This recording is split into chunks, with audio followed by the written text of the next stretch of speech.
Allô, allô, comment s'est passé ton Halloween? J'ai envie de te partager 4 conseils pour surmonter la grande quantité de sucre que tu as peut-être mangé hier ou aujourd'hui en pigeant dans les bonbons de tes enfants ou dans ceux qui te restaient après la chasse aux sucreries. Donc, je suis Nathalie Rousseau, experte transformation santé. Et ce que je veux te dire, c'est que souvent, quand on mange plus de sucre, on se sent gonflé, ballonné, gazé.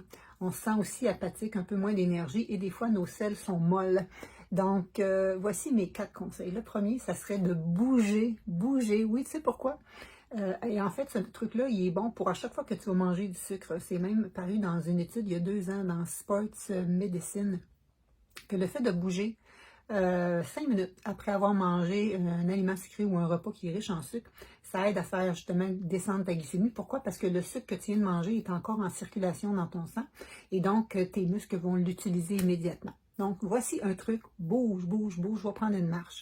Deuxième truc, ça serait de manger des fibres. Des fibres, on les trouve où? Seulement dans les végétaux. Donc, fruits, légumes, grains entiers, légumineuses, essaie de consommer ça dans tes repas de façon à ce que justement les fibres aident à redescendre, si tu veux, stabiliser ta glycémie. Et ça va aider aussi à refaire un peu ta santé de ton microbiote, là, parce que manger plein de sucre, c'est pas bon pour ta santé de ton microbiote. Troisièmement, ça serait de t'hydrater, boire, boire, boire, boire, mais pas de l'alcool, de l'eau, de façon à ce que, parce que le sucre, c'est super déshydratant. Et tu vas peut-être aussi remarquer, mes clients le remarquent là, quand ils mangent moins de sucre, ils ont moins de douleurs au niveau des articulations. Et quand on mange plus de sucre, ben, les douleurs reviennent. Fait que remarque ça si tu as plus de douleurs au niveau des articulations. Ça va te donner un cue par rapport à ton alimentation habituelle qui est peut-être un petit peu transformée. Mais le fait de boire de l'eau va vraiment t'hydrater. Et mon quatrième conseil, ça serait vraiment de prendre tes 3 repas réguliers en t'assurant vraiment que tu aies des protéines à chaque repas qui, elles aussi, vont t'aider à stabiliser au niveau de ta glycémie. Donc, dis-moi si ça te parle, dis-moi si tu as tombé dans les sucreries.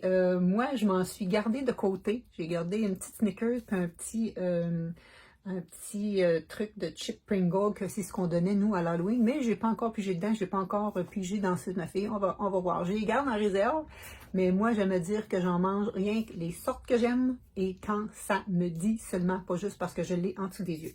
Donc, voilà pour mes conseils aujourd'hui. J'espère que tu vas bien et je te fais une autre vidéo pour te parler de cette façon de cuisiner ta citrouille. Elle se mange en entier, de la chair à la pelure et même avec les graines. Il y a juste le pédoncule qu'on ne mange pas. Alors, ça sera dans ma prochaine courriel. Voilà!